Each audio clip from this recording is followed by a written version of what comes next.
Welcome to the Sleeping Almanac. Before the lamp is lit, one small thing. If these stories carry you to sleep, subscribe now while your eyes are still open, and tomorrow night's tale will be waiting for you. A like helps other tired souls find this room. That is all. Let's light the lamp together now. Tonight we begin something new. For 2 seasons we have walked among gods, first in the cold north, then along the Nile. Tonight the gods rest, and the storytellers take their turn. This is the first night of the storybook season. 12 of the most beloved tales ever told the old way, the true way, slowly, for sleep. And every season needs a door. Tonight is the door. Chapter 1. The lamp is lit. Somewhere, at the quiet edge of everything, there is a room. It is not a large room. It has one window, shuttered now against the dark, and one chair that has learned the shape of whoever sits in it. There is a table. On the table there is a book, an old one, thick as a loaf of bread, its cover worn soft as a riverbed stone. And beside the book there is a lamp. Tonight, for the first time, someone lights it. A small flame, no larger than a thumbnail. It leans one way, then the other, then settles, the way a cat settles, and the room turns the color of honey held up to the sun. The book deserves a word of its own. It is heavier than it looks, and it looks heavy. Its spine has been mended 3 times, in 3 different centuries, by 3 people who each believed they were the last who would need to. Its page edges have gone the color of weak tea. It smells the way all the best rooms of your life have smelled, of paper and dust, and something faintly sweet that no one has ever identified, and closed. It holds the warmth of hands a long time, like a stone from a fire. A hand rests on the cover of it now, the hand of a storyteller. She's been waiting for you, not impatiently. Storytellers do not wait that way. She has been waiting the way a garden waits for evening, certain that it will come, in no hurry to meet it. And now that you are here, there is a chair for you, and a blanket, and a whole night with nothing in it but a story. You may wonder how you came to be here. It does not matter. The room is at the edge of everything, which means it is close to everywhere. And every tired traveler finds it eventually, on the night they need it most. The storyteller opens the book to the very first page, and because this is the first night, before any tale can be told, she will tell you how the lamp came to be lit at all. It is her own story. It is the story of the woman who told stories so that morning would keep arriving. The story of 1,000 nights and one night more. You do not need to do anything now. Settle in. Let the chair hold you. Let the blanket be heavy in the good way, the way snow is heavy on a roof that has nothing to do until spring. Close your eyes if they want to close. This story does not need to be watched. It only needs to be near you, the way the lamp is near you, the way rain on the window is near you when you're already half asleep. You do not have to follow every word. You do not have to remember any of it in the morning. If you drift, the story will go on without you, quietly, and it will not mind at all. Drifting is not leaving. Drifting is how a listener says thank you.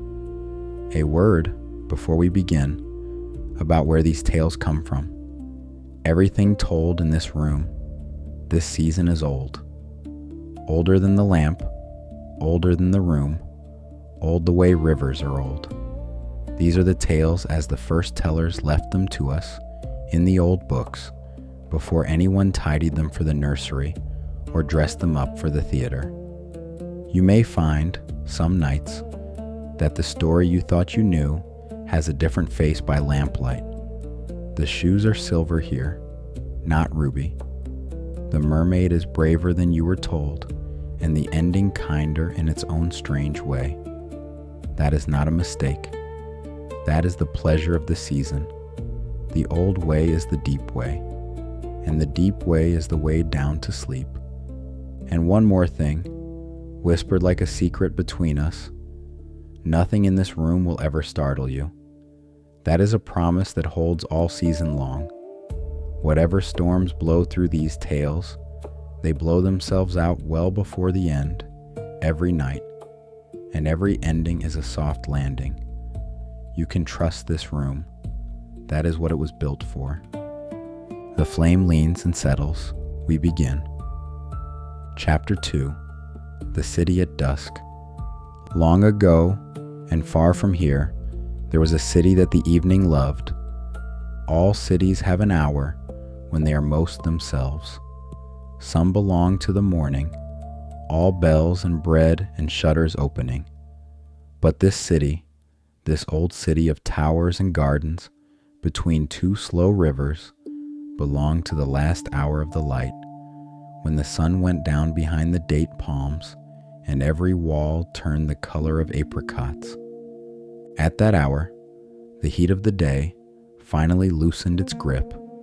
At that hour, the fountains in the courtyard seemed to speak more softly, and the swifts came down over the rooftops in long sliding arcs, and the smell of the city changed, stone cooling, bread finishing, jasmine opening somewhere over a wall, the green smell of the river reaching up into the streets like a tide.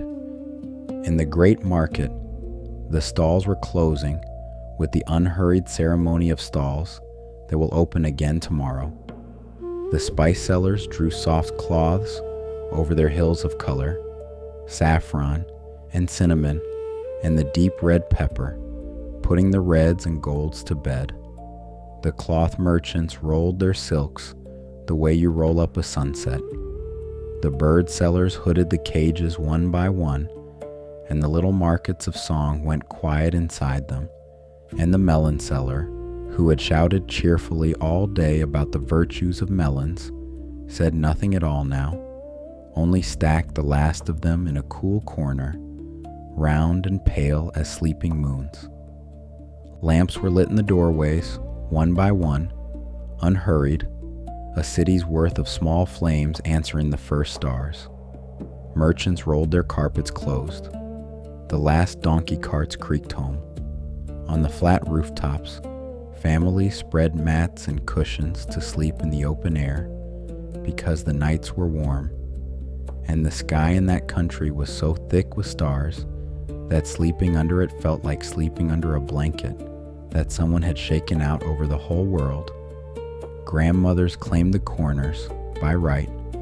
Children were laid in the middle, where they could not wander, and lay looking up, counting, losing count, starting over, sliding into sleep somewhere in the low hundreds. And the murmur of all those rooftops, talking itself down for the night, rose over the city like a second river, this one made of voices, running slower and slower until it stood still. And through the middle of all of it moved the river, doing what rivers do at that hour, which is to gather the day and carry it off. The washing places stood empty, their stones still damp. The reed cutters poled home along the margins, their flat boats stacked green. A boy drove 6 geese along the bank with a stick he did not need, because the geese knew the way, and had known it longer than the boy had been alive, and tolerated him the way the old tolerate the young. And the first fishing lights came out on the far water, 1, then 3, then 7, small and orange and patient, and they would burn there half the night, the city's outermost lamps, the ones that hold the border between the world of rooms and the world of dark water. In the middle of the city, on a low hill, stood the palace. It was the kind of palace that takes several lifetimes to build. Courtyard opening into courtyard, arch after arch after arch, until a visitor could not say where the building ended and the gardens began. There were pools there that held the moon on their still black water like a coin at the bottom of a well. There were peacocks asleep in the orange trees. There were long corridors of blue and white tile where a person's footsteps went ahead of them like a servant announcing their name. And at the very heart of all that beauty, in a room that opened onto a garden of flowers that opened only at night, there lived a king who could not be comforted. His name was Shahryar. Once, he had been a good king, generous and easy to laugh, but a great sorrow had come to him, the kind of sorrow that does not knock at the front gate, but climbs over the garden wall, and it had broken something in him, some small hinge of the heart that lets a person close the door on a bad day and sleep. We will not stand long in the king's sorrow. It is enough to say that he had been badly hurt, and that he had decided, the way the badly hurt sometimes decide, that the safest thing in the world was to never let the world near him again. So the king did not sleep. Night after night, he sat awake in his beautiful rooms, while the palace breathed around him, and his heart walked in circles like a sentry on a wall, and nothing, not the fountains, not the nightingales, not the softest cushions in the kingdom, could quiet it. A palace is a village wearing jewelry. Everyone in it knows everything.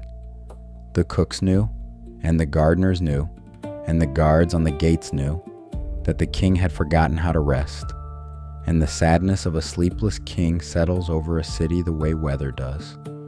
The whole beautiful city at the hour of apricot light held its breath a little.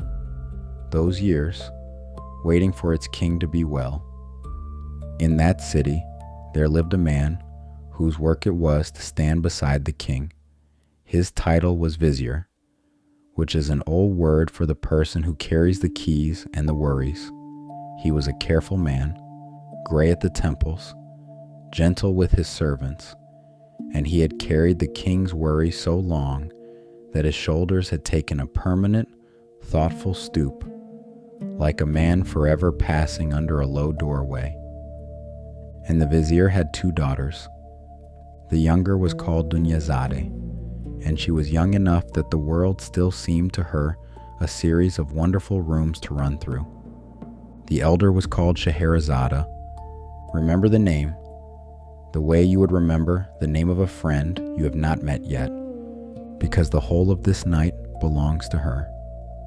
Chapter 3. The Vizier's Daughter. In the garden of the Vizier's house, under a lamp mobbed by patient moths, a young woman sat reading with her bare feet tucked beneath her, and this was Scheherazade. What can be said about her? The old book says she had read 1,000 books.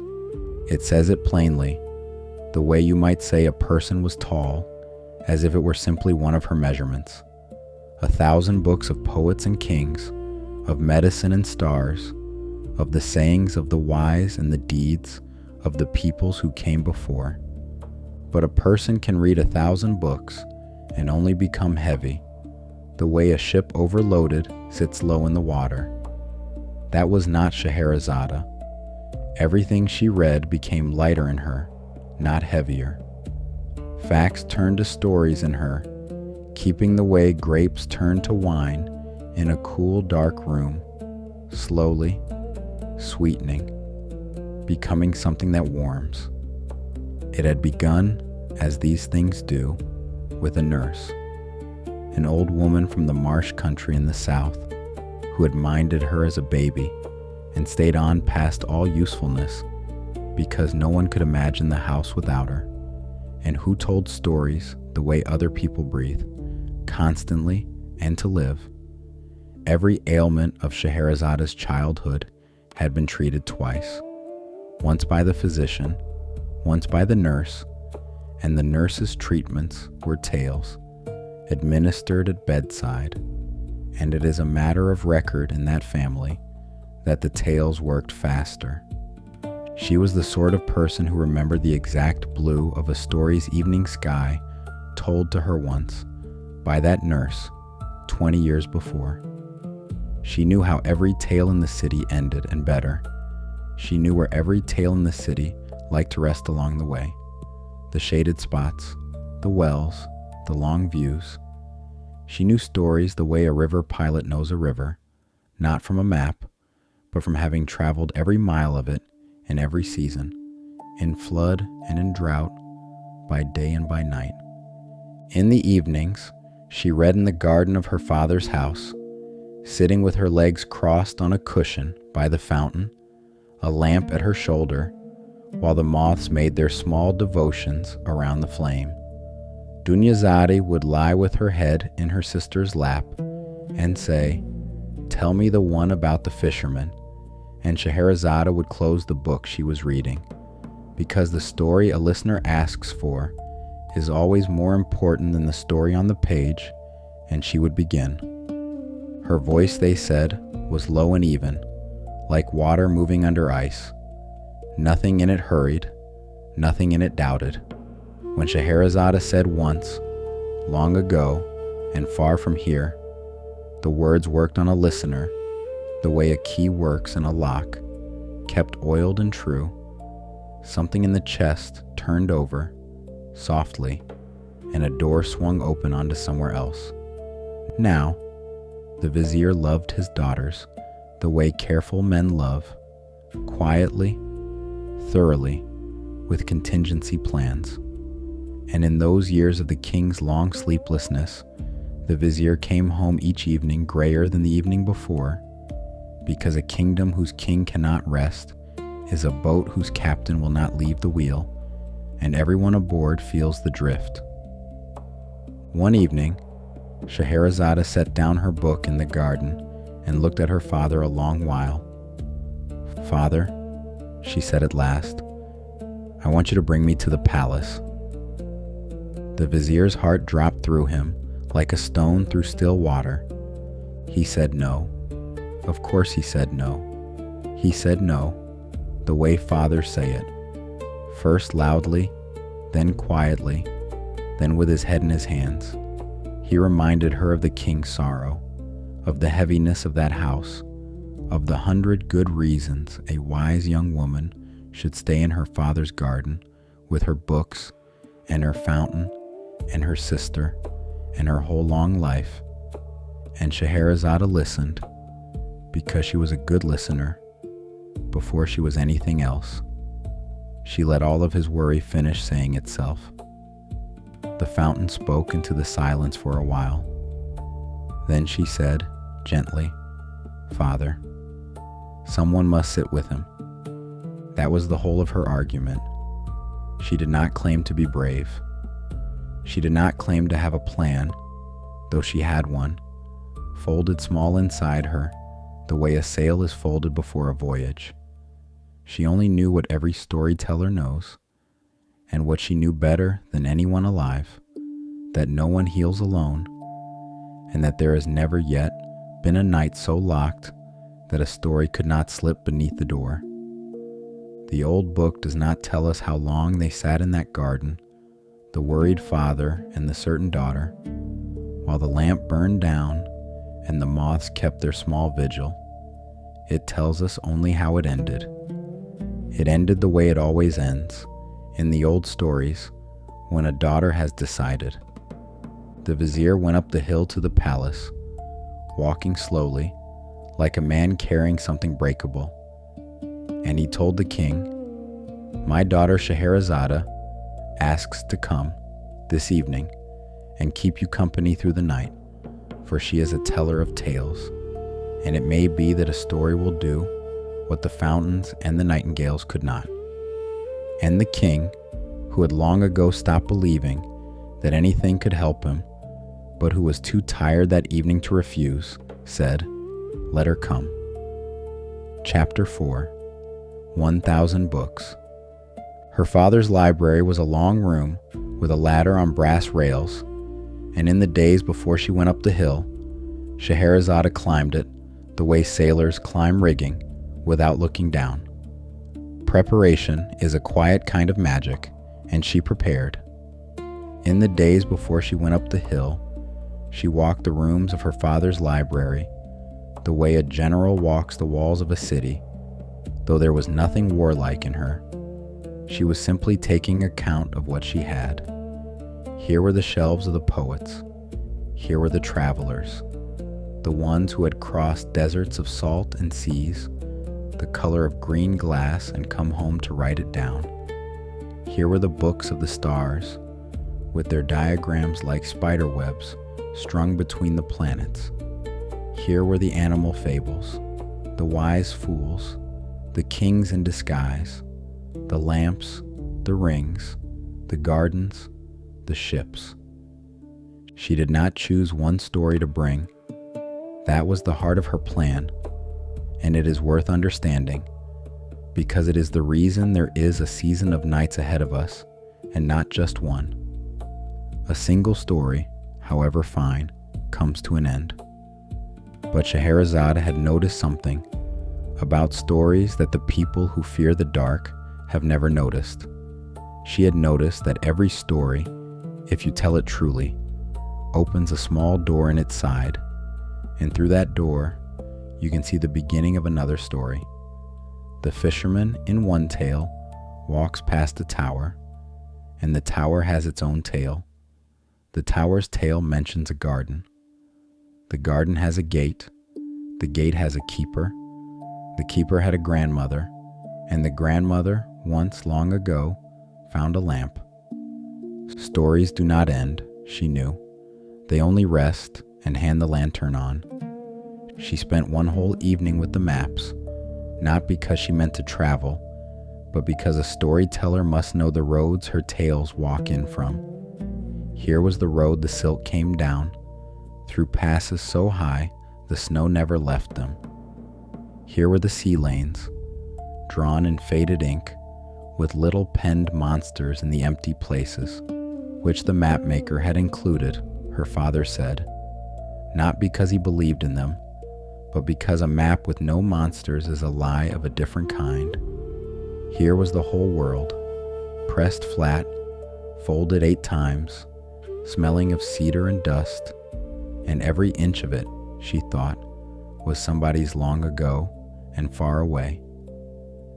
She spent one evening with the poets, because a storyteller must carry some poetry, the way a traveler carries coin, small and bright and ready. She read the desert poets, who could make 3 lines hold a whole lost encampment, the cold fire pit, the cropped grass, the beloved gone. And she read the garden poets, who were gentler, and the mystic poets, who wrote about the beloved in such a way that no one could ever prove whether they meant a person or the moon, or something larger than both, which she decided was the whole point, and stored away for later. And she spent the last evening with the oldest book in the house, which was not a book of stories at all. It was a book of remedies. Her grandfather had written it, a physician, in a small upright hand, and at the very end, after the fevers and the salves and the setting of bones, he had written one line that she had loved since she was a girl, too small to reach the shelf it lived on. For the sickness of the heart, he had written, a true tale, warmed, taken nightly, until the dark is friendly again. So she did not pack a story. She packed the whole country of them in the only luggage that matters, which is a well-loved memory. And in the evening, when the light had gone, the color of apricots, and then the color of doves, she called her sister. Dunyazadi, she said, I need you to do something for me, and it is very small, and it is the most important thing anyone will do in this kingdom tonight. Tell me, said Dunyazadi. When the palace has gone quiet, said Scheherazade, and the lamps are low, come to the door of the room where I am and ask me for a story. That is all. Ask the way you used to ask in the garden when you were small. Say, sister, tell me the one about, and then name anything you like. A horse, a lamp, a city of brass, whatever comes to you. And then, said Dunyazada, who knew her sister, and was beginning to smile. And then, said Scheherazade, I will do the rest. They practiced it once, that evening, in the garden, under the lamp, with the moths attending. Dunyazad knocked on the garden gate as though it were a palace door, and made her voice small, and said, Sister, may I come in? I cannot sleep. Tell me the one about the horse, and burst out laughing halfway through, and had to begin again. 3 times they rehearsed it, until the asking sounded the way asking sounds, when a child does it at midnight, which is to say, unanswerable. The fountain listened. The moths kept their counsel. Somewhere in the house their father lay awake, staring at the ceiling, doing the arithmetic of fear, and could not have known that in the garden below, by one lamp, the 2 smallest people in the kingdom were quietly rehearsing its rescue. Chapter 5. The First Night. The palace at night was a different country than the palace by day. By day, it was all announcements and errands, boots in the corridors, the business of a kingdom being carried from room to room on trays. But at night, the palace remembered that it was, underneath everything, a house. A very large house where a family had once been happy. The fountains talked quietly to themselves in the empty courtyards. The peacocks tucked their heads beneath their wings. Somewhere far off, a guard hummed 3 notes of a song and stopped, embarrassed by the size of the silence. The kitchens had banked their fires, and the great copper pans hung in ranks on the wall, each one holding a little of the lamplight, a row of dim moons. In the stables, the horses stood asleep on their feet, in that way horses have, trusting their own bones to hold them, and the stable cat moved along the beam above them like a slow thought. In the record rooms, the ledger slept standing up, shoulder to shoulder, all the taxes and the tithes and the shipping of a kingdom gone quiet for the night, resting their numbers. Through this hush, in the hour after the evening meal, Scheherazade came up the long stairs with a lamp in her hand. She was not afraid. Or, to tell it truly, she carried her fear the way she carried the lamp, out in front of her, where she could see it, where it could do some good. Only a fool feels nothing on such a night. A storyteller feels everything, and then chooses what to do with it, which is the entire difference. The king received her in a room that opened on the garden of night flowers. He sat where the shadows gathered, away from the lamplight, the way hurt people sit, and he did not look at her for a long time. You are the vizier's daughter, he said at last. I am, she said. You asked to come here. His voice had rust in it from disuse. No one asked to come here. I did, she said. And then, because honesty was the first of her gifts and the deepest, she said, You have been alone in the dark a long while, and I know some things about the dark that you may not have heard. The king said nothing, but he did not send her away. The lamps were trimmed low. The palace settled around them, beam by beam, the way old houses do, like a great animal lying down. And in the quietest part of that quiet, there came a small knock and a small voice at the door. Sister, said Dunyazade, exactly as she had promised, may I come in? I cannot sleep. Tell me the one about the horse that flew. And Scheherazade looked at the king, and the king, after a moment, made a small motion with his hand, the first hospitable thing that hand had done in years. Sit down, little one, said Scheherazade, and there was a small ceremony of settling. the kind that matters more than it looks, a cushion found. A lamp moved a hand's width closer. Dunyazad arranging herself against her sister's shoulder with the thoroughness of a cat, and the king in his shadows, shifting once in his chair, not nearer exactly, but no longer farther either. Outside, the fountains kept the night. Inside, the lamp made its small gold room within the room, and everyone who mattered was inside it. Yes, said Scheherazade, the horse that flew, and she began. Chapter 6, The Tale of the Ebony Horse. Long ago, and even farther from here, said Scheherazade, in the land of Persia, there was a king who loved wonders. He was not a greedy king. He did not collect wonders the way misers collect coins to lock away.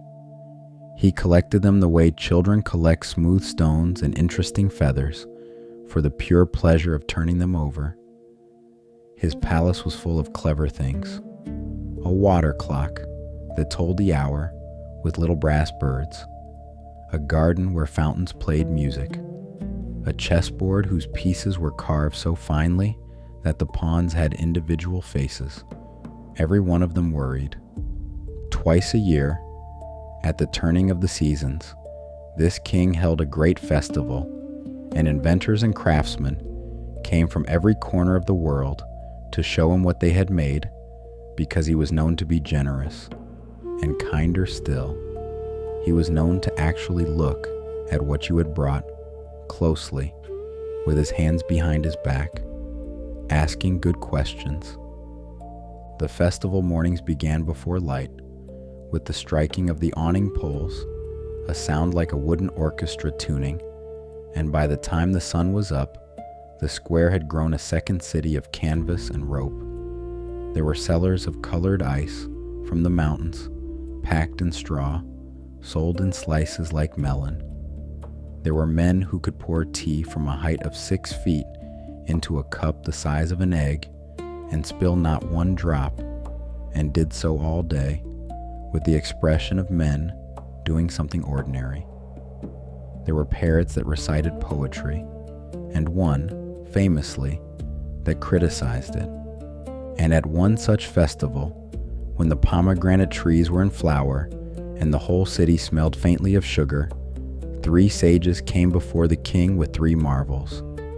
The first brought a trumpet of gold that would sound of its own accord if an enemy entered the city, so that no watchman need ever fall asleep at his post again. The king asked, sensibly, how one tests such a thing without an enemy, and the first sage, who had prepared for the question his whole journey, had a palace guard dress in the armor of the eastern kingdoms, and walk in through the water gate. The trumpet sounded, low and golden, a sound like a mountain clearing its throat, and every pigeon in the city stood up into the air at once, and the king was pleased, and the guard was given the rest of the day off for being, briefly, the most startled man in Persia. The second brought a basin of pure silver, and standing in the middle of it, a peacock of gold. At every hour of the day and the night, the peacock spread its shining tail and turned itself once around, slowly, with great dignity, so that the palace need never lose track of the hours again. The king watched it a long while, until the hour came, and the peacock turned, and the whole court held its breath, and the king said mildly that it was a fine thing to see time pass and feel no worse for it. But it was the third sage who brought the thing the story is named for. He led it in by the bridle, and at first the court laughed, because it seemed to be only a horse. And then the laughter stopped, one voice at a time, the way lamps go out along a street, because it was not only a horse. It was a horse made entirely of ebony and ivory, black wood and white bone, with a saddle of worked leather and eyes of dark amber, and it stood without breathing, without stamping, in the perfect stillness that only made things have. "It flies," said the third sage, simply. The court laughed again, but more carefully this time. "On its neck," said the sage, "there is a peg of ivory. Turn it, and the horse will rise into the air, as high as you dare, and carry its rider wherever he wishes to go, faster than any bird, higher than any arrow, smooth as a boat on a slow river. There is a second peg behind the saddle. Turn that one, and it descends, soft as a leaf, finding the ground." Now the king of Persia had seen many wonders, and he had learned the first rule of wonders, which is that the ones that sound too good to be true usually are. But he had also learned the second rule, which is that once in a great while they are not, and those are the ones you remember on your deathbed, smiling. "Prove it," said the king politely.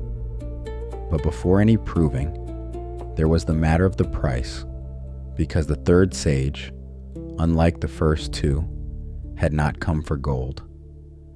When the king asked what he wanted for such a marvel, the sage looked across the court, slowly, to where the king's daughter sat among her ladies, and named her. The court went very still. The princess's face did not change, which in a court is its own loud answer. The king, caught between a wonder he wanted and a bargain he hated, did what kings do, which is to say, he postponed. "Let the horse be proven first," he said, and it was in that unhappy pause, with the bargain hanging in the air like weather about to turn, that the prince, who had watched his sister's stillness and understood it perfectly, decided the horse wanted testing at once, and strode across the court and up into the saddle. The old book is honest about this. It was not only youth in him, it was also a brother's temper, dressed as curiosity. Chapter 7. The Night Ride. Now the king of Persia had a son, and the son's name was Kamar, and he was at the age when the blood runs quick and the patience runs short. Before the wise men of the court could finish their careful questions about pegs and saddles and the principles of flight, the prince had swung himself up onto the ebony horse the way he would mount any horse in his father's stables, half showing off, half simply young. He found the ivory peg on the neck.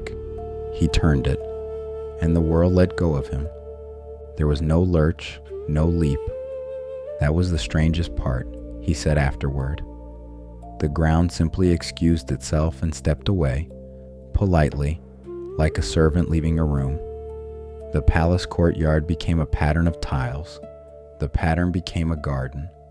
The garden became a green square stitched into a city, and the city became a handful of lamplight scattered on dark cloth, and still the horse rose, smooth as a bubble rising through honey, into the enormous blue evening. The prince, to be honest, spent the first while shouting. The tellers pass this on without judgment, and so do we. Most of us would shout. And there was, we should be honest, one bad quarter of an hour up there, when the shouting had stopped because the shouting had changed to thinking, and the thinking ran like this. There was a peg to go up, and he had turned it, and he did not know how to go down. He searched that horse the way you search your own pockets at a locked door, at first casually, then thoroughly, then again, the same places, as though the answer might have grown there since. And at last, behind the saddle, small and smooth and waiting, his fingers found the second peg, and he turned it the smallest amount a peg can be turned, and the horse eased downward like a sigh, and leveled when he turned the peg back, and the prince sat still for a long moment, high over the sleeping world, being very honest with himself about how frightened he had been. Then he laughed, alone, at the top of the sky, the laugh of the safely terrified, and it is recorded that the stars did not mind. After that, the fear had nothing left to hold, and the holding on relaxed into riding, and the prince began, cautiously, and then not cautiously at all, to look. He saw the desert by starlight, silver and endless, combed into long waves by winds that had died before his grandfather was born. He saw the caravan fires strung along the trade roads like beads on a thread, and around each fire, though he could not see them, men were telling stories to keep the dark friendly. And some of those stories were about a horse that could fly. He saw rivers lying in their valleys like dropped ribbons, holding the starlight. He saw mountains asleep under snow that never melted, and high cold lakes like coins of black glass. He crossed the sea. It announced itself first as a change in the dark below, the land scattered lamps giving way to one vast unlit breathing, and then as a smell, salt and cold and enormous, rising to meet him.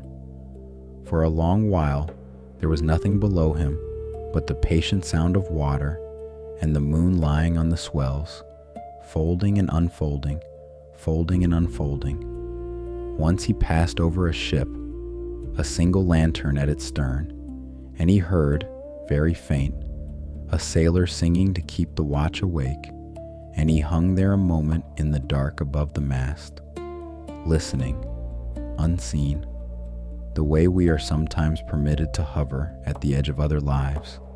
And then the wind took the song, and he flew on. And the prince grew quiet inside, in a way he had never been quiet in his life. He passed over a city where a wedding had run late, one courtyard still lit gold among 1,000 dark ones, the music too far below to hear, so that the dancers seemed to be swaying to the sound of the stars. He passed over shepherd country, the flocks folded pale in the folds of the hills like patches of last winter's snow, one dog awake among them all, who looked up and saw him and decided, with the wisdom of working dogs, that it was none of his business. He passed a mountain monastery where one window burned amber, some scholar up late among his inks, and the prince, high over him in the dark, wished him well, one wakeful soul to another, and the wish fell like dew, and the scholar, feeling nothing, dipped his pen. It is a known fact, said Scheherazade to her sister, that no one can be proud on a flying horse at night. The sky is too large. Whatever you were so certain of on the ground gets smaller and smaller below you, until it is just one more lamp among the lamps, and what is left of you up there is something lighter and better, a pair of eyes, a heartbeat, a gladness with no name on it. And Dunyazad, who was already half asleep against her sister's shoulder, in the warm room, in the lamplight, with the king listening in the shadows and pretending not to, said, Here, the storyteller's voice dropped a register, because in the warm room in the palace, against her shoulder, Dunyazad had gone from listening to breathing, the oldest compliment there is, and a good teller adjusts for it without stopping, the way a rider adjusts for a sleeping child in the saddle. The king noticed. The king, by then, was noticing everything. Scheherazade met his eye over her sister's head, and neither said anything, and the tale went on, softer. All night the prince rode the wind southward, not steering, in the way of young men, letting the road decide, and the stars turned slowly over him like the ceiling of a very old house. And a little before dawn, he saw below him a white city, asleep among gardens, and at the heart of it, a palace with a flat roof of moonlit marble, and something in him said, There. And he leaned to the ivory peg behind the saddle, and the ebony horse came down through the last of the night as gently as a leaf finds the ground. Chapter 8. The Palace on the Roof of the World. The city was called Sana'a, and it was the kind of city that sleeps well. Its houses were tall and white and brown, with windows of colored glass, so that on feast nights, the whole town glowed from inside like a shelf of lanterns. Its gardens were watered by channels that ran with a sound like quiet conversation, and its palace, where the ebony horse now stood cooling on the moonlit roof, its palace was famous for one thing above all the marble and the fountains. The king of that city had a daughter, and she was said to be the most beautiful person in the southern half of the world, though the ones who said it always added, in fairness, that they had not seen the northern half. The old book gives her a name in its own tongue, and the name means the son of the day, and the tellers ever after have called her only that, and she was asleep. The prince came down the stairs from the roof softly, not as a thief. The tellers are careful about this, but as a guest who has arrived before his welcome, which in those lands was accounted a serious thing, but a mendable one. And the palace slept around him. Guards slept at their posts, leaning on spears that had learned to hold them up. A cat slept in a window full of moonlight, poured out like syrup. The fountains had turned themselves down for the night to their softest setting, a sound like rain, remembered rather than falling. He passed a hall where the evening's feast had ended, the cushion still holding the shapes of the guests, a lute laid down mid-song on a low table, one candle sighing in a niche over the wreck of a honey cake. He passed the library, where a scholar had fallen asleep over an open book with his finger still keeping his place, so that even sleeping he was mid-sentence, and would wake exactly where he left the world. He passed a courtyard, where the fountain had been turned down to its night voice, and a white cat sat at the rim with one paw raised over the water, motionless, engaged in the great feline project of deciding not to bother. He should not have gone farther. He knew it, and every teller of this tale knows it, and Scheherazade, telling it, let a little smile into her voice, because the mistakes of the young are half the furniture of the world's stories. But he came to a door of carved cedar, open on a courtyard where jasmine climbed a trellis, and beyond it he saw the princess asleep on a couch under a lamp turned low, one hand beneath her cheek, her dark hair spread in the pillow like spilled ink, and the Prince of Persia, who had that night learned smallness among the stars, learned the second lesson, which is wonder, and stood very still in the doorway with his heart lit up like a paper lantern. The night was thinning by then, not morning yet, but the hour that knows morning is coming, when the stars in the east begin to step back politely, one by one, like servants when the master stirs. In the room in the palace, the lamp had burned down to its wisest size. Dunyazad slept entirely. The king had left his shadows without noticing he had done it, and sat forward now in the lamplight like any listener anywhere, 1,000 years of tales falling asleep against 10,000 such lamps. And here, said Scheherazade, is where it becomes important to know about the pegs, because a horse of ebony does not eat or drink or tire. But a story, little sister, a story must breathe. And this one is only now taking its first full breath, for the princess is going to wake. And what she says when she wakes is not at all what you expect. And what her father says is worse. And what happens to the horse is worst of all. And none of it, not one hoofbeat of it, goes the way you think. She paused. And at just that moment, through the tall windows of the king's room, past the garden of night flowers, the sky went the color of a peach. Chapter 9. Dawn and the Tale Unfinished. Morning in that country did not creep. It arrived like a guest of honor. First the sky over the river went pale, then pink, then a gold so frank and so cheerful that it was impossible to take the night seriously anymore.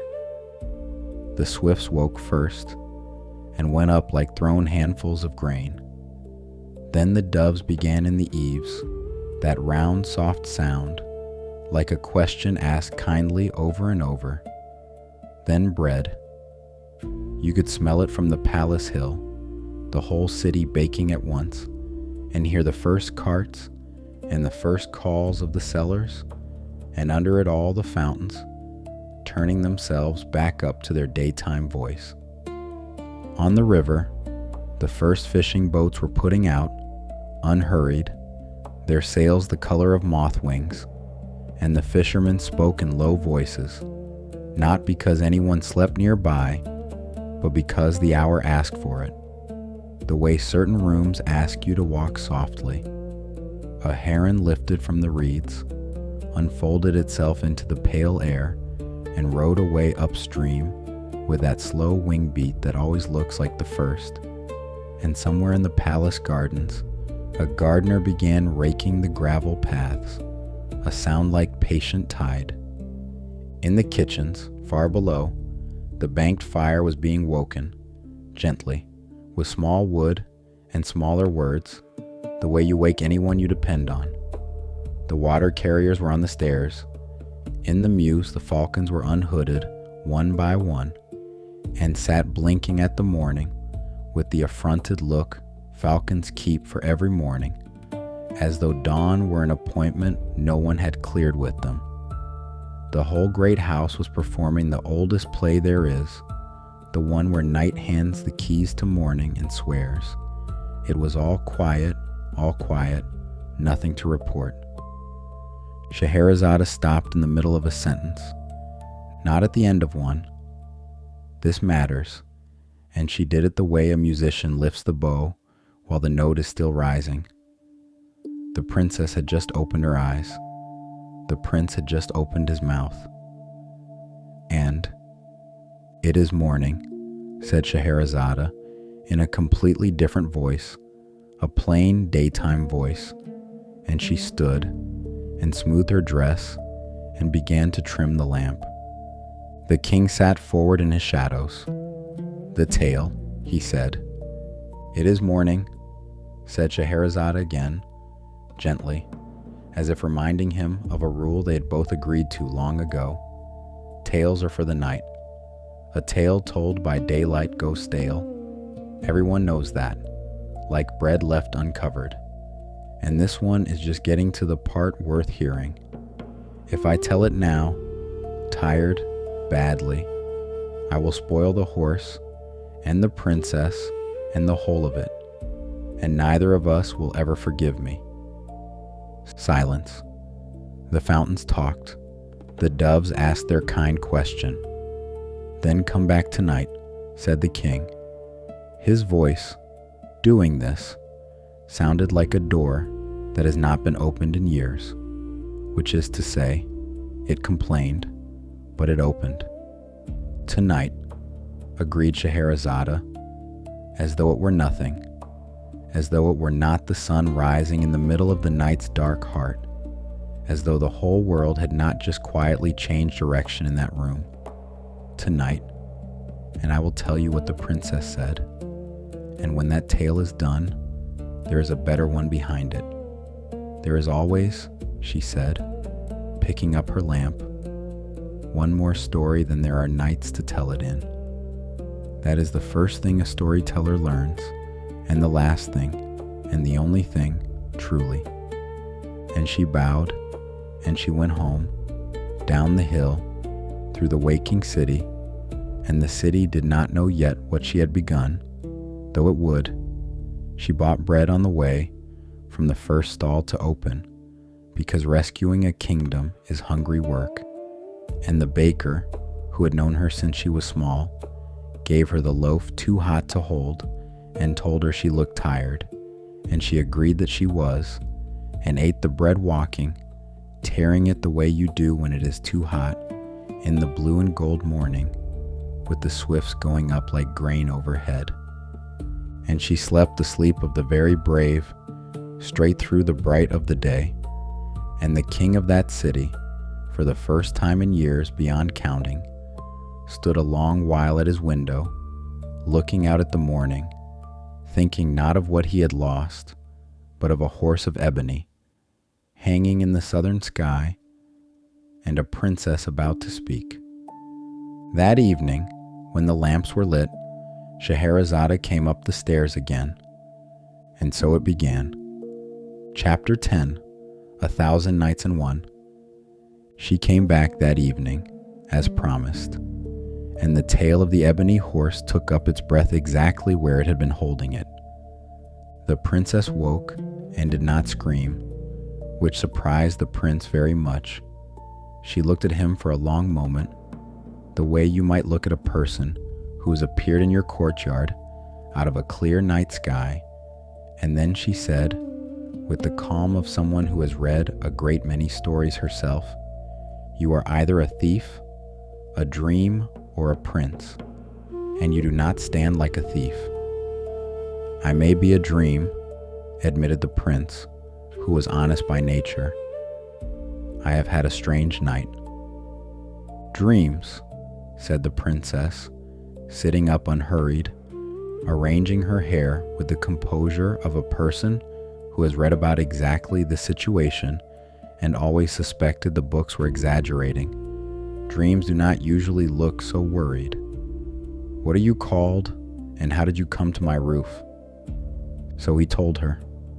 The festival, the sage, the peg, the shouting, which he admitted to, and she approved of the admitting.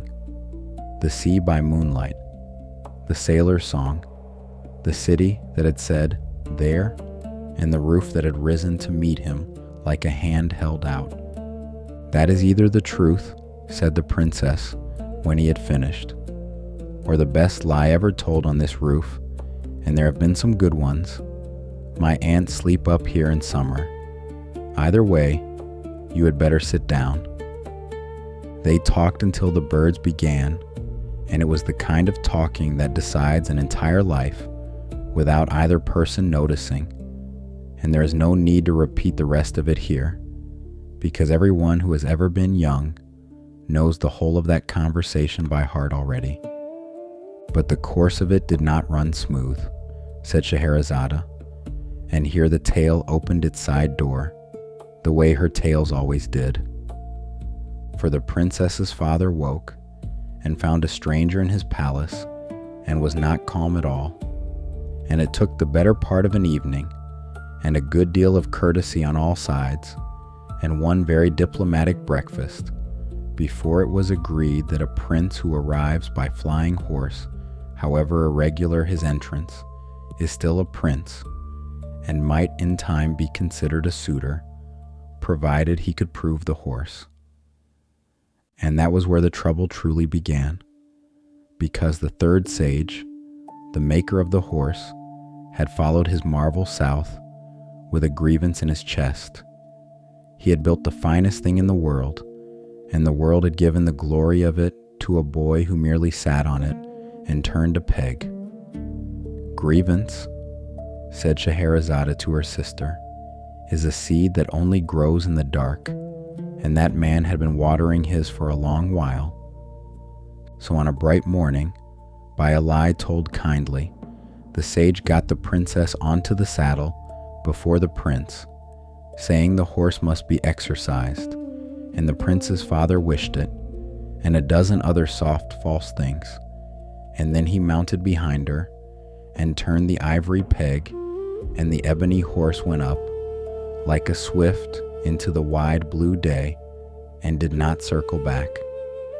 North he took her, over the sea, over the mountains, to a far cold country, believing that a stolen princess and a stolen horse together would make him at last the owner of his own story.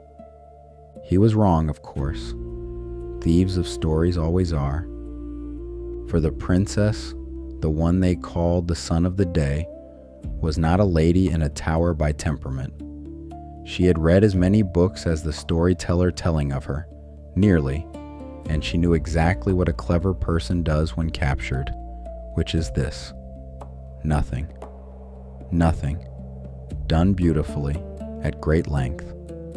When the king of that cold country came to marry her, she declared herself mad.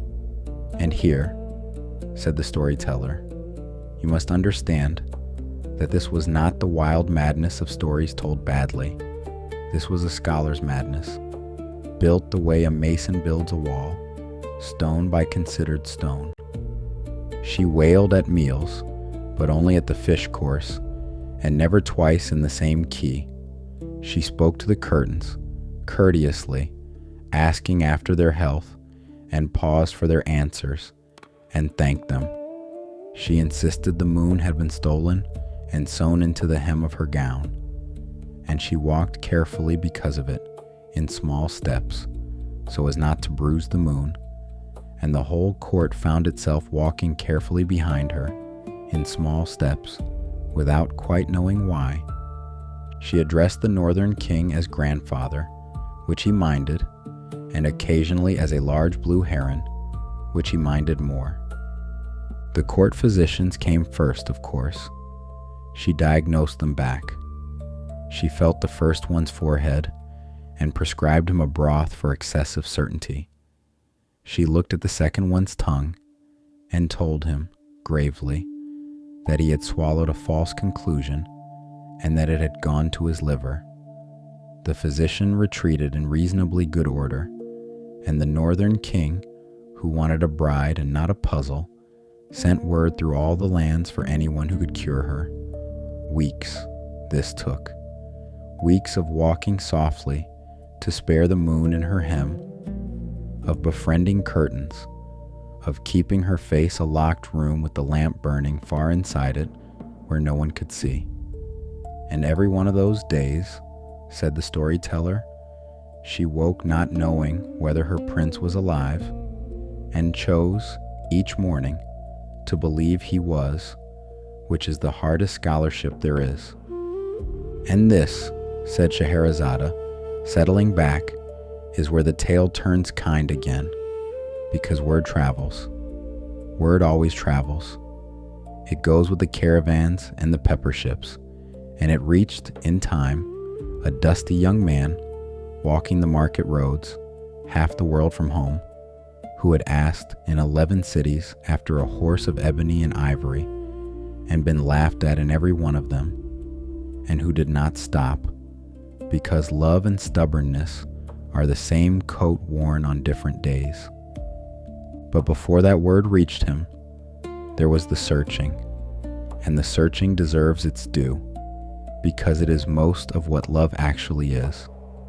He had come down out of the sky with nothing, in a country whose language he half knew, and begun to walk. He asked in the horse markets first, logically, describing a horse of ebony and ivory to men who dealt in horses of meat and bone, and they looked at him the way you look at rain in the wrong season. In the second city, they laughed at him outright, and he learned to ask more carefully. In the fourth city, a carpet dealer, kindly, offered him work carrying rolls, and he took it for a month, and ate, and listened, because markets are where the world empties its pockets, and every rumor in the world comes to rest at last beside a carpet dealer's tea. In the seventh city, he heard of a wonder in the east that turned out to be a very large turtle. In the ninth, a wonder in the north that turned out to be two men and a painted kite. He walked on. His boots thinned. His beard arrived, unasked. He learned the constellations of the northern sky, which are different and colder, and he gave them his own names, and one of them he named for her. 11 cities, said the storyteller. 11 cities laughed at the man asking after a flying horse, it only ever takes the 12th. For in the 12th city he heard of a mad princess in the north who spoke to curtains and had a stolen moon sewn into her hem. And he smiled for the first time in a season, and sold what remained of his good boots for passage, and went north as a physician, in a borrowed robe, with a beard he had grown mostly out of neglect. She knew him the moment he bowed. He knew that she knew by the particular stillness of her hands, and neither face showed one flicker of it, because both of them had read the same books, and both of them knew the oldest rule of rescue, which is that it is a duet played slowly. He was shown in at evening. The princess looked at the dusty young physician with the untidy beard, and asked the curtains, politely, whether they had seen a taller version of this man once, in a dream, on a roof. The curtain, she reported, had. The treatments, the young physician announced, would take some days, and must not be rushed. On the first evening he took her pulse, holding her wrist the way you hold something you have crossed half the earth to hold, and prescribed warm milk with honey, and the whole court marveled, because the princess drank it without addressing anyone's ancestors even once. On the second evening, he sat with her an hour, and spoke of nothing but weather, southern weather, the kind that is kind to gardens, and the princess was observed to be calmer, though she did remark to a curtain that the moon in her hem felt lighter. On the third evening, he read to her some dry southern text on the treatment of moon sickness, which no one else was permitted to examine, and which was not a medical text at all, but the beginning of a plan, read aloud, in the flattest doctor's voice, a man in love has ever managed. The cure, announced the young physician gravely, when the court asked, was complicated. The madness, he explained, had entered the lady on the back of an enchanted horse, and could only leave the way it came. Let the horse of Ebony be brought to the great square. Let the lady be seated upon it. Let braziers be lit, and let everyone stand well back, for the going out of such a spirit is no small weather. The northern king, delighted to be rid of a mystery he had never enjoyed, agreed to all of it. And so, on a gray bright morning, in the great square of that cold city, with the whole town watching from a respectful distance, and the braziers smoking like small volcanoes, the physician handed the mad princess up onto the ebony horse, and then, checking one last strap, swung up behind her. "You can see it coming?" said Scheherazade. The whole square could see it coming. One heartbeat too late. His hand found the ivory peg. The horse rose like joy itself, and this time the ride was made the right way, the old way, the way the first ride should have been. They flew south through the whole of that night, the two of them, and the world turned its dark pages beneath them, the cold kingdoms giving way to the passes to the plains to the first warm wind off the desert, which reached up to meet them like the smell of home itself.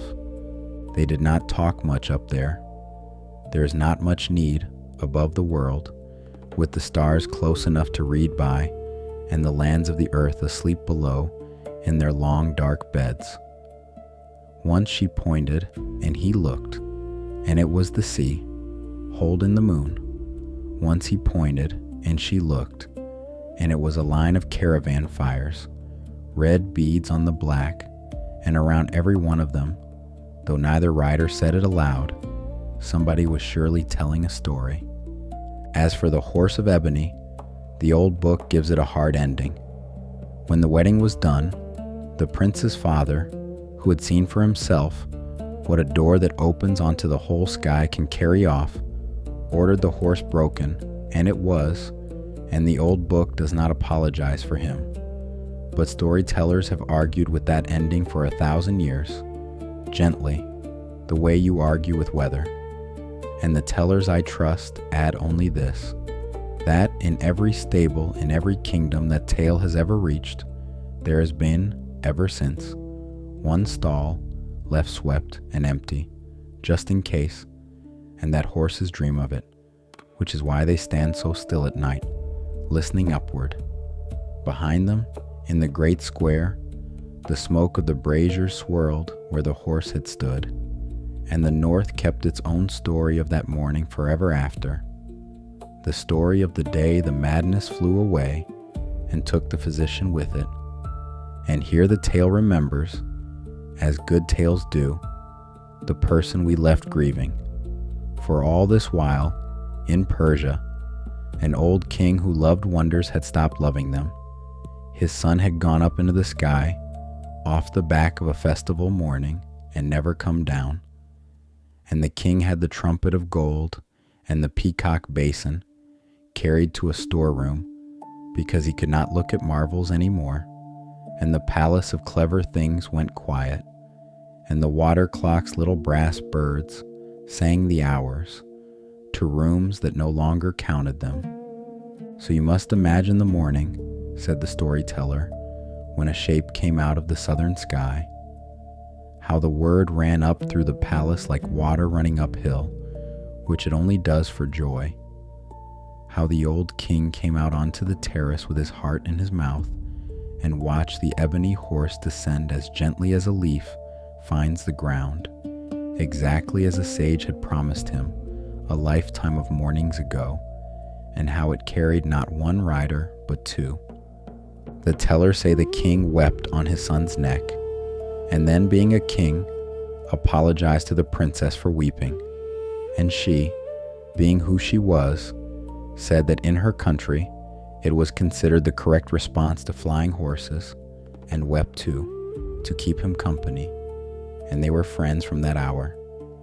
They were married in the warm country, in the spring, at a wedding that lasted a week and cost a year of taxes, and the old king of Sana'a came north for it, and wept the whole time, partly for joy and partly for the state of the treasury. Night after night, Scheherazade told it, and this is the part of her own story that matters most. So listen with whatever is still awake in you. Each dawn she stopped with the tale unfinished, and each evening the king said, "Come back tonight." And it was not many nights before the words changed, all by themselves, without either of them remarking on it, from "come back tonight" to what happens next, which are, if you listen closely, entirely different words. The first is a bargain. The second is a boy at his grandmother's knee.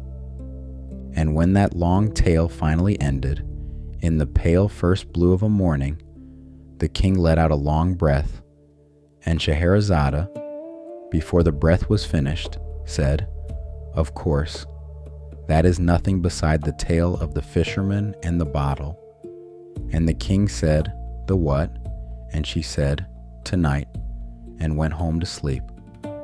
And after the fisherman it was the merchant, and after the merchant the porter, and after the porter the three ladies of the city, and the tailor, and the barber's 6 brothers, each one leading to the next, the way rooms lead to rooms in a great house, the way one lamp is lit from another, until a whole street is warm. There was one tale the king asked for twice, said the storyteller, and it is worth telling you why. It was the tale of the sleeper awakened. A good-natured man of Baghdad, Abu Hassan by name, who liked his comfort and his supper, fell asleep one evening and was carried, as a jest, sleeping, into the palace itself, and laid in the royal bed. And when he woke, the whole palace had been instructed to treat him as the ruler of the faithful. The servants bowed. The musicians played at his nod. The cooks asked what he wished for breakfast, and meant it. And the wonder of the tale is not the jest. The wonder is how gently Abu Hassan took to it. He did not shout or panic. He looked at the ceiling a long while and at his own hands, and then he decided sensibly that if this was a dream, it was a well-made one and deserved his cooperation. He ruled for a day, kindly, better than some who have done it for 40 years.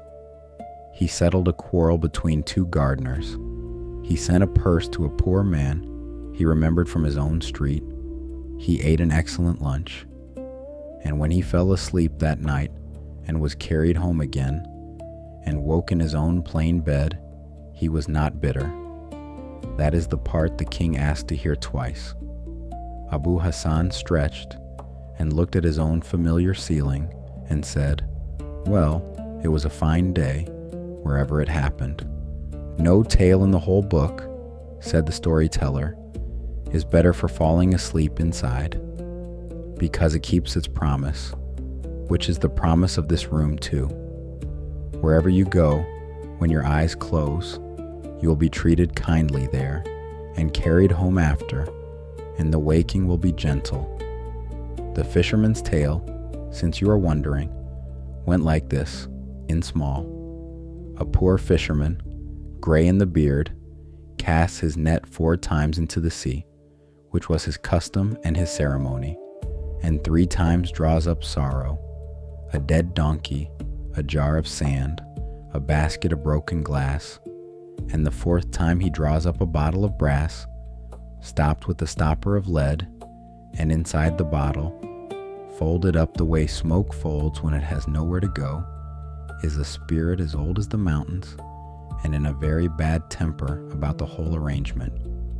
The spirit rose out of the bottle the way smoke rises when the wind cannot decide, and gathered itself into a shape as tall as a minaret, and informed the fisherman, with the courtesy of the very old, that it intended to repay its long imprisonment unkindly, and that the fisherman, having done the freeing, would do the repaying.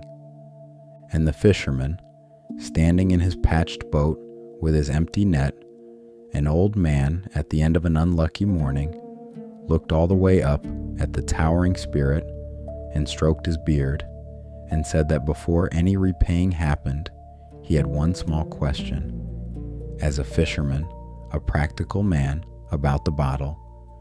"Surely," said the fisherman, "a spirit of such magnificence was never in that little bottle at all. The bottle would not hold one of the spirit's feet." He meant no offense. He only could not believe it, and did not wish to die believing a lie. And the spirit, who was old and proud, and who had spent several centuries with no company but its own grievance, drew itself up and said, "Of course I was in the bottle." And the fisherman said, "Forgive me. I am a simple man. I would have to see it." And the spirit, muttering about the skepticism of the age, made itself into smoke, and folded itself, wonder of the world, back into the bottle to prove the point. And the fisherman put in the stopper. What was said next, between the bottle and the old man, and what bargain they finally came to, and how it made the fisherman's fortune and the spirit's peace, that took Scheherazade the rest of the night to tell properly, and the king never once leaned back. And the city of brass, "Ah," said the storyteller, "that one she saved for a night of full moon, and she told it the bedside way, the way it has always been told to the drowsy, with its shadows folded up small and left inside the book. A company of travelers, crossing an empty quarter of the world, finds a city all of brass, gates open, lamps ready, tables laid, and every soul in it asleep so long ago that even the dust has finished settling. Nothing sad happens in it, and nothing loud. The travelers walk its shining streets all one afternoon, reading the courteous signs its people left behind, take nothing but water, and ride away at evening a good deal quieter and kinder than they came. The king liked that one so well, he had the lamps in the east wing polished the next day, In case, he said, of guests. There were the sea tales, told on the hot still nights when the palace wanted wind. The old sailor of Baghdad, rich and safe at last in his garden, who kept a table for anyone who cared to listen, and told his 7 voyages one by one to a poor man who happened to share his name. Islands that turned out to be sleeping whales, valleys floored with diamonds, a bird so large its egg was mistaken for the dome of a temple, and after every ruin and rescue, the same quiet homecoming, the same garden, the same table, the old sailor proof in himself that the sea gives back, eventually, with interest, everyone it borrows. The king liked the sea tales best in summer, and would sometimes ask, at the shipwreck, "Are we near the garden yet?" The way children ask, "Are we near home?" wanting the answer to be no, not yet, a little more sea first. And there was the porter, of course, the one the king had liked, the young man of the city who was hired one morning to carry a basket and followed its owner from stall to stall as it filled with wine and apples and almonds and wax candles and rose water, growing heavier and more fragrant with every stop until the ordinary errand had become, by pure accumulation, an adventure. And the door it all arrived at opened on the strangest and most wonderful evening of his life. The lesson of the porter, said the storyteller, is one of the kindest in the book. You do not have to seek your fortune. Sometimes you only have to carry the basket and stay polite and see where the evening goes. There was a tale for every kind of night. She told them in the order the knights asked for them, which is not always the order of the book, and no storyteller in the history of lamplight has ever apologized for that. Tales with ships in them for the restless nights, because a ship is a bed that goes somewhere. Tales with gardens in them for the hot nights, all shade and water sound, and for the nights when the king's old sorrow came back to sit in the corner, as old sorrows will. She told the quietest one she had, tales where nothing happens at all except that somebody far from home is taken in and fed and given the good bed by the fire, and wakes to find their road home shorter than they feared. Those, said the storyteller, are the oldest tales of all. Every country in the world tells them. They are all true. And the wedding, when it came at last, after the 1,000 nights and the one night more, was not the loud kind. It was held at evening, in the garden of the night flowers, with the fountains talking and the peacocks pretending they had not come to watch. Dunyazad stood beside her sister. The old vizier wept, in the respectable manner, into his sleeve, sideways. And when the king was asked would he take this woman, he said, "Tell them what I said." And Scheherazade said, "He says yes." And the garden laughed softly, and even the old vizier smiled sideways into his sleeve. The old book says it went on for 1,000 nights and one night more. The old book also winks when it says this, because 1,001 did not mean a count you could tally on a string of beads. It meant more nights than anyone would bother to number. It meant for as long as it takes. And here's what the counting missed, said the storyteller, turning a page very slowly. Somewhere in the middle of those nights, without ceremony, without anyone writing down the date, the king began to sleep again. It did not happen the way healing happens in lesser stories, all at once, with trumpets. It happened the way it actually happens. One night, in the middle of a tale about a city of brass, his breathing went long and slow before the tale was even half done, and Scheherazade, who missed nothing, lowered her voice and kept telling it anyway, softer and softer, all the way down to the bottom of the hour, and then sat a while in the lamplight, watching him the way you watch a fire. You have finally, after long work, coaxed the light in wet wood. She did not wake him to tell him he was asleep. Storytellers know better than anyone. You never point at sleep. You let it be. The sorrow did not vanish. Sorrows do not, and this story does not insult you by pretending otherwise. But sorrow kept company is a different creature from sorrow locked in a room. Night by night, tale by tale, the dark hours of that palace filled up with lamplight and voices, and the sound of fountains behind a story, and the king's heart, which had walked in circles for so long, began to walk in lines again, and then to stroll, and then, some evenings, listening to the adventures of a woman, maid of moonlight, or a porter, who asked one question too many, simply to sit down in the grass and rest. In time, the king and the storyteller were married, and reigned long and quietly, and the kingdom was known for two things: the soundness of its sleep and the number of its lamps.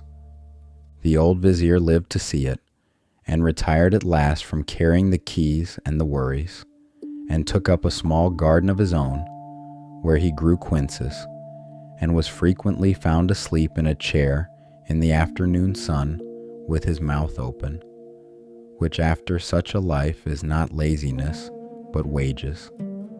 Scheherazade grew up, as little sisters insist on doing, and became, to no one's surprise, a teller of tales herself, in a court across the sea, where they say her voice was like her sister's, only quicker to laugh. The two of them wrote letters all their lives, and it is recorded that each letter ended the same way, with the old signal, "Tell me the one about," and some small thing named a horse, a lamp, a bottle, so that every letter was also an asking, and every reply was also a tale. As for the king, he woke early in those years, which surprised him. He had feared sleep so long that he had never met the mornings that live on the far side of it, and he found he liked them.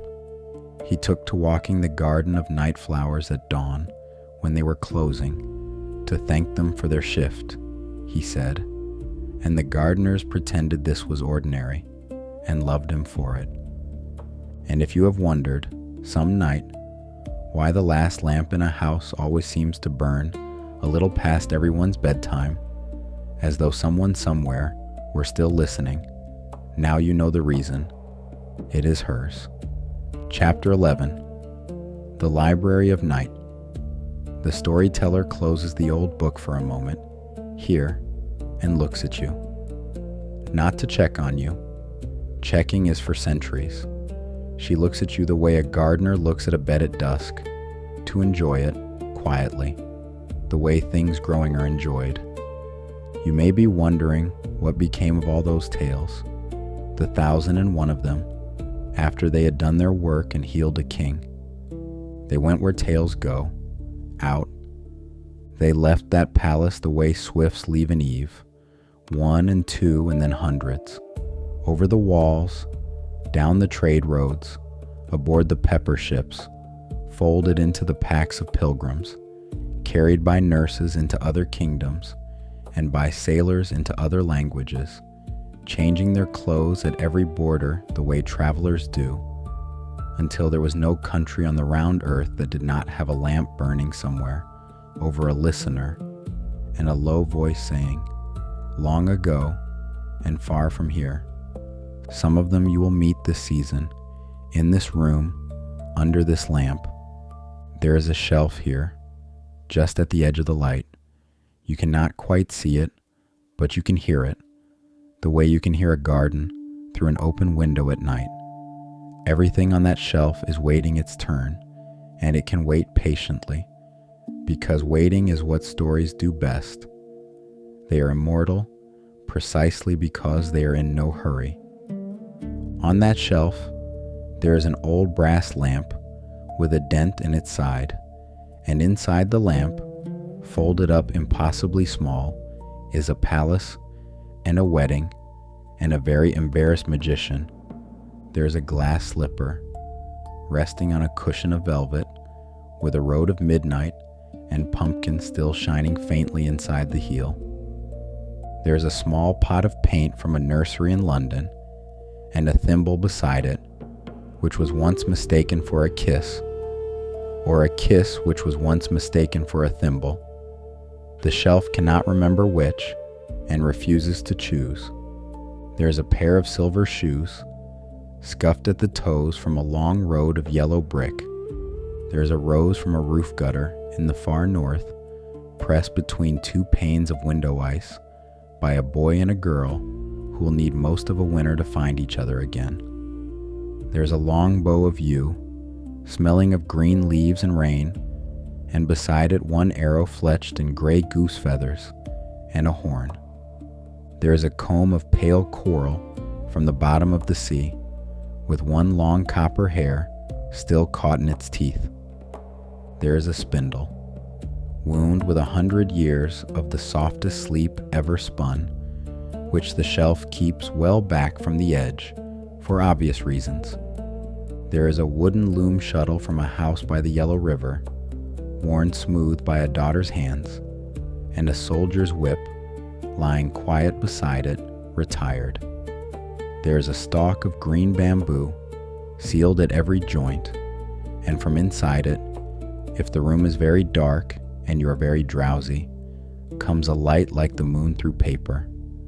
The shelf keeps that one for last in its own ordering, whatever order the nights choose, because the shelf is sentimental and knows how this season ends under a full moon with the whole sky watching. There is a mirror, or most of one, its splinters gathered in a velvet bag and counted often, all but two, which are out in the world, doing mischief in a boy's eye and a boy's heart, until a girl with worn red shoes comes to fetch them home. And there is a small bottle of tears, and a watch that is always at tea time, and a napkin from a tea party that has, in the strictest sense, never actually ended. And the shelf, you should know, is only the nearest one. The room is larger than it looks from the chair. Behind the storyteller, there are other shelves, going back and back into a soft dark that smells of paper and sandalwood and rain on stone. There is a shelf of sea tales, kept slightly damp, where you can hear gulls if you lean in, and the deep green sound of water over a hull. There is a shelf of winter tales, cool to the touch, that keeps the summer rooms comfortable, the way one cold window cools a warm house. There is a shelf of tales for children who are now old, and it is the warmest corner of the room, and the books there are soft at the corners, like river stones from being held.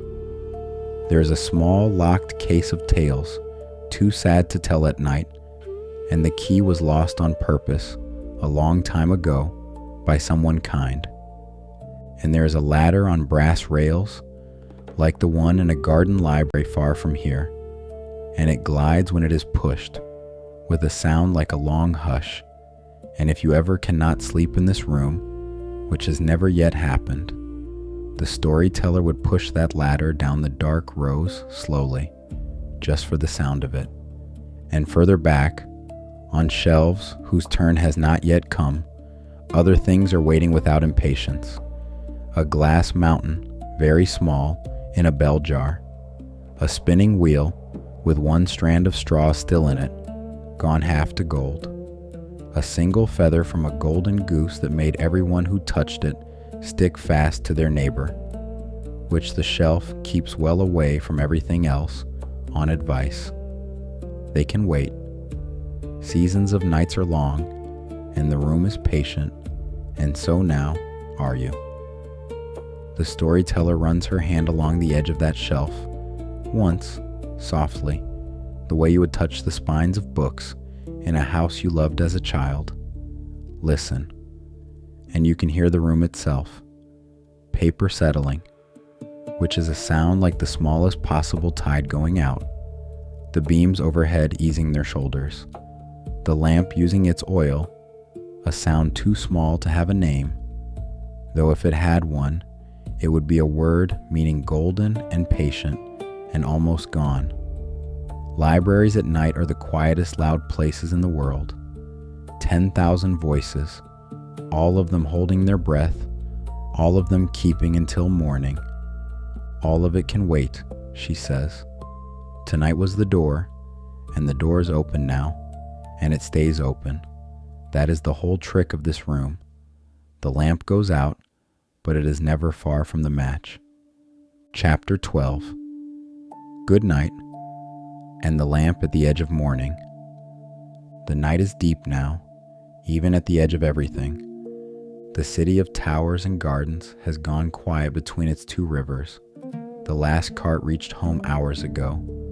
The rooftops are full of sleepers, under that thick blanket of stars, and the river slides by below them, patient as ever, carrying the moon downstream a mile and giving it back, carrying it down and giving it back, all night, an old game between old friends, and neither of them keeping score. In the palace on the hill, the fountains have turned themselves down to their softest voice. The peacocks are asleep in the orange trees. The guards lean on their patient spears. In the kitchens, the banked fire breathes under its blanket of ash, keeping tomorrow's warmth like a secret. The corridors of blue and white tile lie in long stripes of moonlight, and no footsteps trouble them, and the tiles rest too, in their way, cool and clean, holding up nothing but the quiet. In the garden, the flowers that open only at night are open now. They are pale as paper lanterns, and they lean together in the dark, and their scent goes wandering down the paths alone, past the pools that hold the moon, under the arches, through the door that someone left ajar, up the long stairs, into the room where a king is sleeping. He sleeps well these years. The whole palace can feel it, the way a ship's crew can feel a good captain at the wheel even from below decks, and the whole palace sleeps better around him, and the city around the palace, and the fields around the city, rings within rings of rest, spreading out from one quiet room, the way circles spread on slow water. Down in the city, in a house near the river, a nurse has finished the tale she was telling, some small tale about a clever sparrow, and the child is asleep before the ending, which is the highest compliment children pay. The nurse sits a moment longer anyway, finishing it in a whisper, because a tale deserves its ending, even if only the lamp is listening. On the rooftops the sleepers have turned over once, all the city like one slow tide, and settled again. A late cat crosses a wall, pours itself down a stair, and is gone about its silent errand. The stars have shifted their whole silver furniture 1 hour westward, without a sound, the way they do, the way they have always done, over this city and every city, over every sleeper who ever trusted the night to hold until morning. It has always held, and beside the bed, on a table of cedar, a lamp is burning low. It has been trimmed for the night. Its flame is the size of an almond, and it is in no danger of going out. It leans a little, and rights itself, and goes on with its small golden work, which is the oldest work there is, keeping the dark kind. Down at the river, the fishing lights are still burning, 1, then 3, then 7, patient and orange on the black water.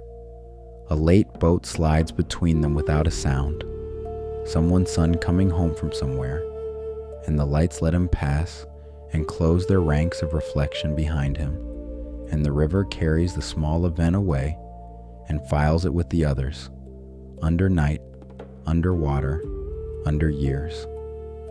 The geese are asleep on the bank in a pale heap, the boy long since carried home over a shoulder. The reed boats are drawn up and tied. On the far shore a jackal says one thing to the dark and thinks better of the rest, and the silence closes over it like water over a dropped stone. Somewhere in the palace, a voice is still telling a story. It is very soft now. You cannot make out the words if you tried, and there is no need to try.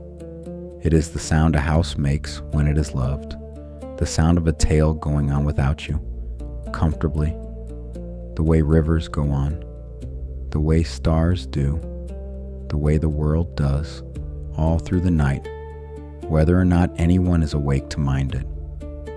And the lamp beside the bed burns on, minding its one small acre of the dark. If a lamp can be said to think, and on nights like this it is hard to be sure it cannot, it thinks the way the tide thinks, in long slow returns. It has outlasted every trouble ever brought into this room. It expects to outlast tonight's, which is only sleep, the friendliest of the dark things, the one that always gives back what it takes. The words have stopped being words. They are just warmth with a rhythm in it now. Like a heartbeat through a wall, like rain far off, like someone humming in another room who will still be there in the morning. The storyteller closes the book, but slowly, the way a door is closed on a sleeping house. The lamp is turned low. Whatever became of them after, they are safe now, and so are you. The lantern will be lit again. There are more tales in the old book than there are nights in a year. Good night.